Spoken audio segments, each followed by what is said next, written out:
welcome to the InJoy podcast, where your new best friends, Shauna and Thevi, share our journeys of joyful discovery. Join us in a space of bold truth and unfiltered discussion as we discover what it means to thrive. We welcome you in joy and love. All right now. So today we will be discussing the joy of gratitude. We're going to dissect some of the science behind it and talk about the impact of gratitude on our own personal journeys of thriving. When I tell you I'm so excited for this episode because I think gratitude is like everything. Everything. It is everything. Okay? It's everything. It really is. It has a huge impact. So like the current event that we're going to talk about today that led us to the topic of gratitude is, I don't know if y'all all do know Jonah Hill now. Yeah, because he of that just did movie, You People. He did good in that too. So all of y'all gonna know who Jonah Hill is. You think y'all thought it was good? Let's just take a couple minutes. It was okay. I mean, I didn't love it, but I wasn't like, I watched the whole thing. Because if it don't hit at us, I'm cutting it off. I don't have the time. Girl, yes, I do not painstaking, because I used to do that. I will not force myself to watch something if it don't hit by a certain time. And that's partly because one of my favorite things to watch, y'all, is a slow burn thriller. So I know a good slow burn. She's psychotic. I know a good slow burn, and I know difference, you know? Mm-hmm. So it's like, you only got so much time to keep me engaged. And he did that. I found myself actually laughing during the movie, despite some of my judgments around parts of it that were really corny. But I laughed. And you know what? Just say that. It was funny, but it was also corny. It was corny. And it was so corny sometimes. But Jonah Hill is corny to me, and that's why I kind of wasn't really surprised. That's valid. Yeah, like his comedy is similar to, dang, I can't think of his name right now, but I really like him. He did Elf, the older guy. Oh, what's that name? Everybody know him. I can't think of his name right now. But yeah, him. Y'all know who we talk about, the guy who was in Elf. I love him, but I can't think of his name right now. Charge it to my head now. Facts. But yeah, I expected it to be corny because of the fact that it was Jonah Hill. I just think when it comes to movies on social commentary, and we're gonna move on, but when it comes to movies that are about social commentary, it shouldn't be that corny. But I'm a corny person. I guess that's why I'm just kind of like, how you're not corny. How can you do that in a not corny way? And his comedy, it wasn't even his comedy that I found corny. It was like some of the setups. His mom was corny. Yeah, it was some of the setups. Would you say that that was some of the directing? Yeah, it had to be the directing. Yeah. Like, and then Eddie Murphy, the way he would handle the situation would be a little. That whole like Muslim character was interesting. It's not realistic. Yeah, this whole situation just wasn't realistic. It was moments. And then especially. But then right after it wasn't realistic, it made me laugh, and I think that's what kept me going. Jonah Hill did keep the movie going. So if I feel like for Jonah, I would have clicked off. I feel like he balanced it out, though, with this documentary. He did. Okay, yeah. So Jonah Hill put out a documentary on Netflix. It's called Stutz, if you want to look it up. Stutz. And it's a documentary where he basically, interviews his own therapist. So essentially, he was filled with so much gratitude by his experience with his therapist, and everything that he learned and everything that he gathered that has made him the man who he is today, that he was like, I am willing to book directors, screen time, whoever we got to do so we can get this information out to the world. And I just thought so the world can experience this therapist. What I've experienced, yeah. And I thought that was such a beautiful display of gratitude, and because that's what gratitude is, besides feeling it in yourself, is the fact you feel it so deeply. You are like, I have to share this with other people. That is an interesting perspective. Yeah. Do you see gratitude as a spectrum? Like a scale? Yeah. Okay. Yeah, like it starts from as small as you wake up in the morning, you meditate and say like 5 things you're grateful for, to as big as I think what we're doing is a display of gratitude. Ooh, I didn't think about that. We literally met each other. We're so grateful for the ideas and the perspectives that we shared and the dynamic that we said we would not only invest time into this, money into this, we really took the time to invest in our relationship because we have so much gratitude. That's true. For what we have. Now that you say it out loud, it sounds so romantic, doesn't it? Oh, it's very romantic. But you already know we go together. It's so romantic. But no, like, I think I felt it, but you saying it out loud, like, that's what I was feeling. Yeah. But I guess I didn't really attribute it to gratitude until you just said the words. So thank you. You're welcome, boo. Yeah. Okay, so we're going to start first with defining gratitude. Gratitude involves noticing the goodness in the world, but it doesn't mean being blind to the tough stuff. So that doesn't mean that it's not raining. It's just that means in the midst of the rain, you are always looking for the sun. In the midst of things that feel negative, that feel bad, you're always looking for that dopamine rush, that moment of goodness, and you're actually grateful for it. Okay, I was about to say, what's she gonna say next? Because the dopamine rush had me scared. Why? Because that's addiction. Oh, that's facts. I was like, I might be a little addicted to gratitude. I might be a little addicted to gratitude. Well, that kind of gets into what we talk about later around set points too. But we can share more about gratitude first. So the importance of gratitude is that research has shown that gratitude can improve your overall well-being. It increases your resilience, strengthens social relationships, reduces stress and depression. People who have more gratitude have better immune systems, lower blood pressure, better sleep. Like, if you're going to be on a drug, gratitude is the drug. It's the drug. Gratitude is the drug. The real long-term benefits. The way that you live your life, your perspective on life, how you engage with people, like, from morning to night, your whole perspective is shifted just because you decided, But it's so gradual. I think that's why, like, because I feel like media has oversaturated content around gratitude too. Talk about it. Because I agree. That people don't realize that getting to the place that you're talking about and like increasing your capacity or building that resilience takes time and practice. Like, it's not like, I feel gratitude and I want to feel more gratitude, so let me meditate so many, hours in a week. Like, this has to be a lifestyle change in order for you to really feel the benefits that Debbie's talking about. And I'm sure there's research that shows the changes in your brain immediately. Yeah. But for it to be sustainable in that way, it takes probably like months of having a gratitude practice. I would agree. I think literally, and we'll talk about recommendations for things to do, but if it takes 21 days to build a habit. Yeah. Actually, I think it's 60. It takes 60 days? Girl, yeah. What was I reading? I was reading something the other day. Yeah, it takes like 60. So if it takes you 60 days to build a habit, you're not just going to wake up and be like... And it takes like 90 days grateful. To build a new lifestyle. So, you there you go. So it takes time. It is an investment. Yeah. Like, gratitude is absolutely an investment. So when it comes to gratitude, I think it's important to understand a couple of concepts around natural set point and neuroplasticity. Give them the psychology. So have you ever wondered, this particular part resonates with me very much because we'll get into it. But have you ever wondered why people respond differently to positive circumstances in life? Like, somebody could win the lottery. We could both win the lottery, but our response to that, our positive response to that over time is different. That's because of our natural set point. So this is a theory of happiness that suggests that approximately half, 50%, y'all, half of our capacity to experience happiness is predetermined. Or somehow set by nurture. Yes, that's nature versus nurture. And that has a huge implication on your ability to experience gratitude and happiness, right? And I bring that up, why it's personal to me is because I was going through my coaching training. This came up and it turned into, I want to say, like, because each month we had different themes for the training program. But for this particular topic, I think it turned into like a week of reflection, girl. Like, it hit me that hard where, like, oh my gosh, Chantel, your natural set point just low. Because of your genetics. Like, I'm doing all the things. No, that's good. And I'm like, why don't I feel the happiness the way that they do on Instagram? Like, like, why am I not, like, thriving and living the life? And it's like, I'm like, it's hard. You cannot fight genetics. You literally can't. So it's like, okay. Then I start to really look back into, like, my family's genetic history and, like, the experience of mental health in my family. And it's like, oh, y'all, mental health is a thing for us, particularly on my mom's side of the family. And it's like, your set point just low. Yeah.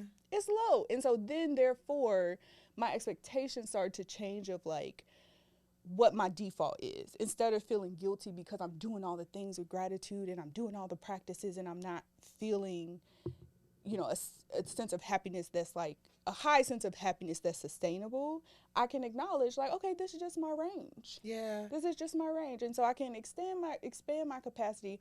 But I say that all to say, like, that was such an empowering concept. It feels empowering. It was so empowering. My natural set point is higher. I'm just naturally an optimistic person. But, when you said, like, getting on Instagram and realizing, like, that's just not how I'm supposed to be, that statement is so important because I have never seen anybody on social media talk about the fact that, no, my natural set point is just lower. So I got to do 10 times what So I just got to put in more work to build up that gratitude. I just got to put in more work. Ain't nobody talking about my joy. Nobody is talking about that. So the fact that you just brought that up, that is such an important point to know. Yes. Like, if your natural set point is lower, it gives you perspective, right? It gives you perspective, and it allows you to, okay, I have acceptance now.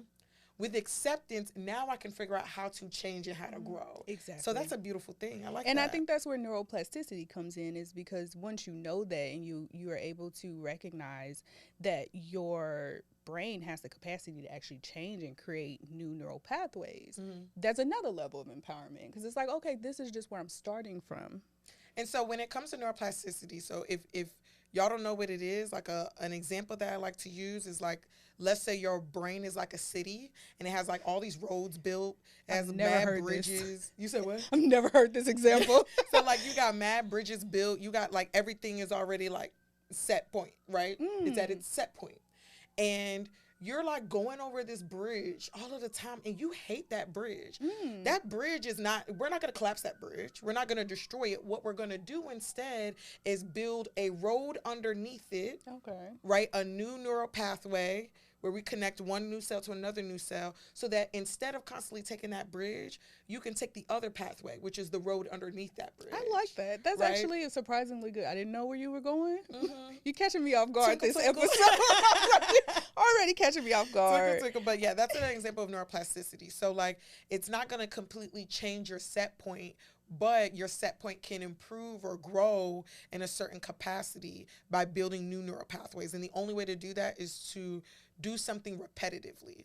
So you have to constantly say, strengthen that I'm going to do strength like a muscle. It's just like a muscle. Like you already have your muscles like in your body or whatever like that, but like you could grow your muscles. That's like true. And so neuroplasticity is a way to grow that gratitude muscle. Yeah, and so by definition, one of the good definitions, so we officially put it out there for y'all, is the ability of the nervous system to change its activity in response to intrinsic or extrinsic stimuli by reorganizing its structures, functions, or connections. Yep. So practicing gratitude also releases dopamine and serotonin. Now, let me tell you something. What? I love triggering my brain's chemicals. Okay. I like it. Like, yes, I probably sound like an drugs. Addict. Yeah, a little bit. And so, this is the best addict to be if you're going to be an addict. Right? Like, I love to know, like, okay, I'm sad right now. I got a lot of anxiety. Oh, I just go to the gym. It's going to release dopamine. Like, really? Yeah, like, or like, oh my gosh, like, I feel so sad right now. Oh, wait. I just need to do a meditation real quick. So it doesn't matter what you do because I think that goes back to set point, right? Like in my own mental health journey, recognizing like your brain's capacity receptors for certain things like dopamine also affects your mood. Oh, that's true. So it's like for me, I can't just go to the gym and get on the treadmill. Like I got to take a 60-minute intense cycling class to feel the high that other people probably feel from just lifting weights or going for a walk. You know what I mean? Just need like 30 minutes on the treadmill. Oh, girl, I got to go hard. And like a conversation with a friend. What? I have to like be at the gym. Like I need a whole cycling class to walk out of there feeling like, ooh, I feel great. That's so like my heart rate has to be like consistently high. I got to get a good sweat in. Like the other thing that probably does it for me is stretching. Like I got to get a deep stretch, like yoga wheels, y'all. I got introduced to yoga wheels. Oh my God, changed the game. It changed the game. I was in this class. There's a local yoga studio that I go to. And it was a yoga wheel deep stretching like workshop. And the way she was teaching us to use this wheel, y'all, like if y'all do foam rolling, it's kind of similar to that, but you get the stretch element to it too. And when I tell you my muscles were releasing emotions that were like suppressed, I was in that class like tearing up. Because it was just like, that was deep in my muscles. But it's like, I need that level of release in my body for my brain to translate. Yeah. So I think that's interesting too. Like, as we share these things, like, keep in mind there's like no one size fits all approach, and that's why I'm loving that where our set points are different. Yeah, so because different. It provides two different perspectives on how to reach a certain level of gratitude. So y'all can't be out here being like, it's not gonna work for me. How am I supposed to? We're giving you two different examples. But serotonin and dopamine are feel good chemicals that positively impact your mood, your willpower, and your motivation. And so when you're practicing gratitude, those are the neural pathways you're building. So if your natural set point is a bridge to doom, then you practicing gratitude is going to build a roadway to joy. Like but brick you got to practice it. What'd you say? I said brick by brick. Breaking it down like a pound, brick by brick. Okay. But gratitude trains your brain into like, ooh, serotonin and dopamine, this feels good. I have a reason to enjoy life. I have a reason to go after this thing or to be motivated. And it physical and mental outcomes that are so positive, like truly benefits your health. Agree. And it has a huge impact on your relationships because you're in a better place with yourself. Your interactions and engagement with other people tend to be more positive when you think about practicing gratitude. Absolutely. I mean, overall, like, don't you hate what's that? What? You ever you watch SNL? You ever watch SNL? Yeah, sometimes. What's that girl's name? That negative Y'all know how many people on SNL, how many characters? The character, the negative Patty, the downer Debbie. The Debbie black Downer. girl? Debbie Downer. The black girl plays? No, a white girl player with a bob, and like they would be in any kind of situation.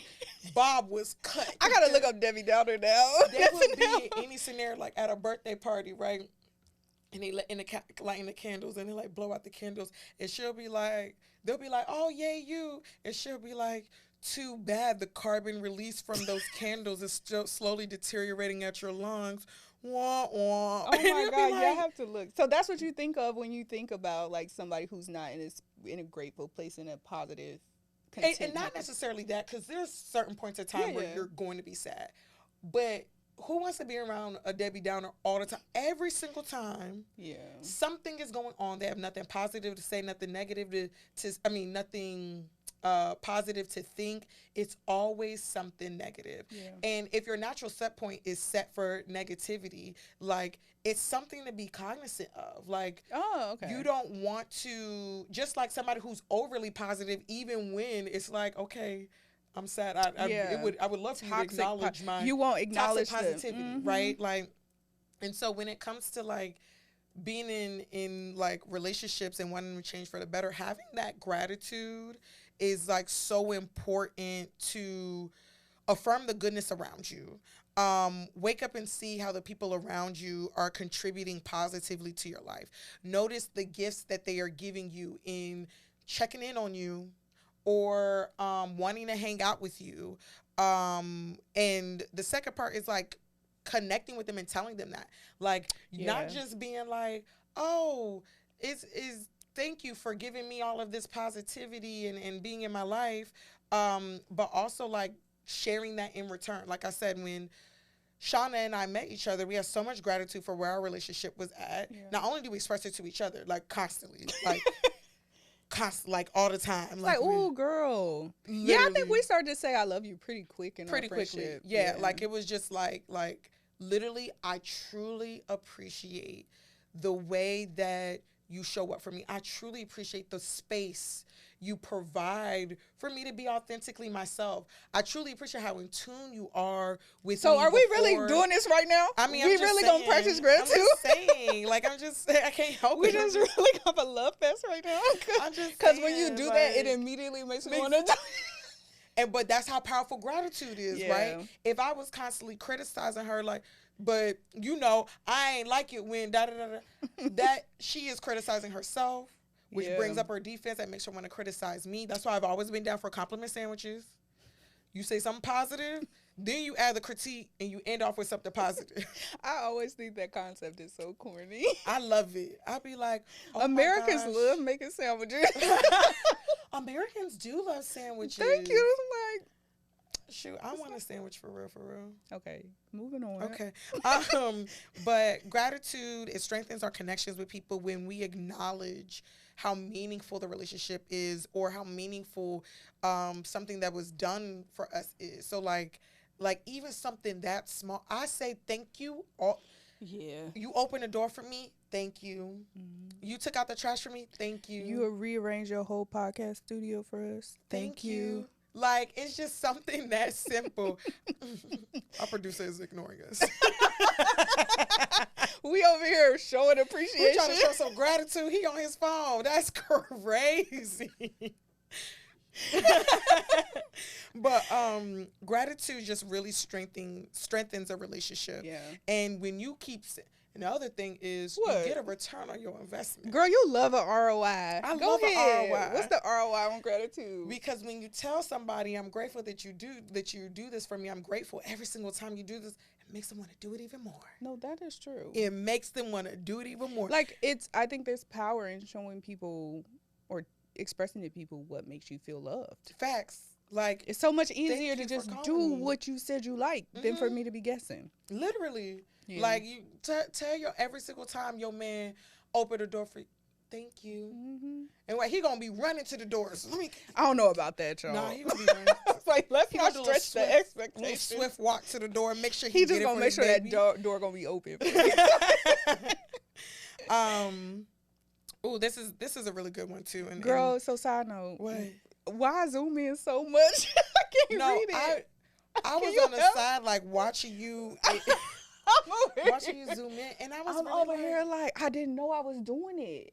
So when my arm was up here, okay, sorry, tangent, but you gonna have to lead this because I can barely it's getting. You can't put it on 150.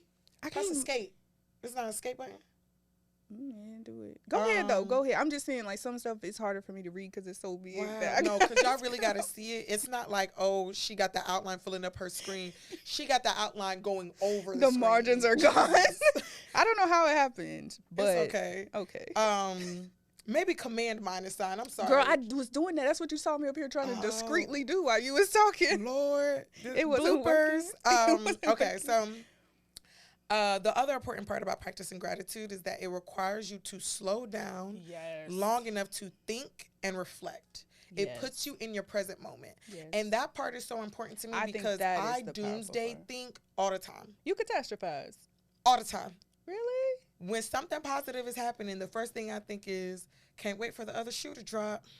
And this is coming from somebody who is generally optimistic. Yeah. How do you use gratitude to not counteract that, but to try to balance that or account for it? Do you just immediately meditate? Like, no, I immediately go back to, but this feels so good right now. I'm gonna just enjoy it. Okay. Like, I just immediately say that. And enjoy it.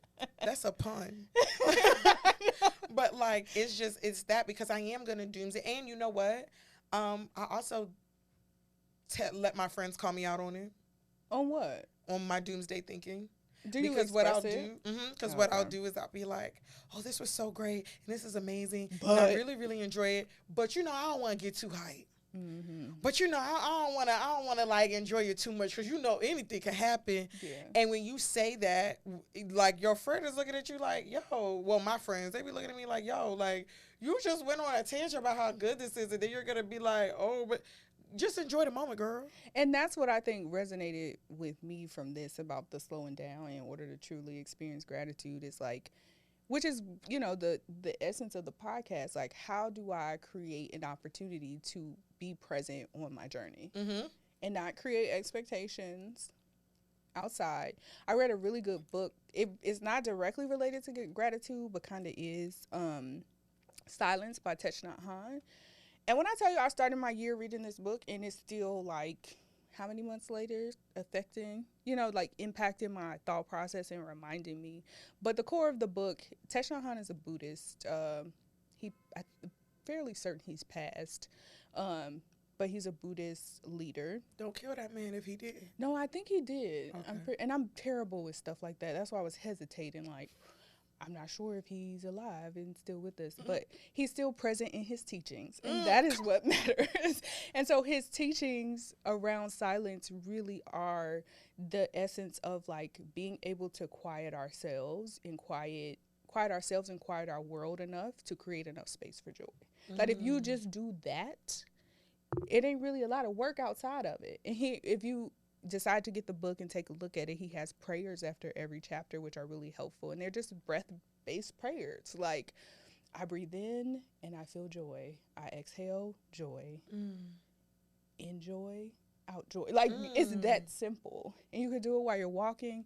But all that to say, for me, the practice of gratitude has been more of this aspect of like quiet down, slow down, create space, be silent enough to give it room to come up naturally for you versus trying to force it. Yeah. And I think like just hearing you say that, it reminds me that the purpose of gratitude is that like, although we do all have natural set points either for like optimism or pessimism, our minds are the most powerful forces that we have. That's true. And when your mind, so in psychology, when your mind, and I wish I remembered what this concept was called because this is going to eat me up, but I'm going to tell y'all the concept. It's the it's a negativity bias. Oh, yep. You got negativity bias. I think they say that on the intro to the Calm app. I don't know. I watch YouTube. I be on YouTube, y'all, and there's an ad. Yeah, I think the CEO or somebody of Calm, like, I immediately heard the intro to the ad where she's like, she brings up negativity bias, and she's like, our brains are set to look for. Yeah. That is called negativity bias. Literally, your brains, it doesn't matter how optimistic you are, your brain is set to look for, it's a survival mechanism. Yeah. It's literally a survival. When back then, during the caveman days, like, literally, they had to be on guard. Everything was a threat. They had to pay attention. So they couldn't be enjoying them grapes that they just gathered for too long. Were grapes around? Nothing. Go ahead. You get on my nerves.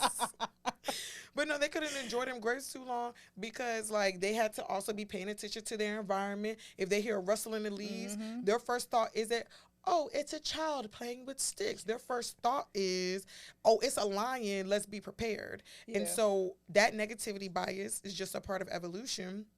And not only that, when you find one negative thing to connect to, your brain will spiral into a field of negativity. Is there a label for that function? No, I can't remember what it is. No, there is a label for it. There definitely is, but I can't remember what it is. But essentially, like, because our brains like to categorize things, it's not just going to be like, oh, the one category is negativity and it's just one event and I'm putting it. No, it's like, the category is negativity. How many things you think you can fit in there? Okay, Jeffrey. So your brain negativity is like, for 500. Literally, and it's pulling from anything it can think of. So you may have started off with you bringing that up, and it's making me wonder, like, especially for people, or communities of people or cultures that have had like collectively traumatizing experiences, how that even probably fuels that tendency in your brain. Black people.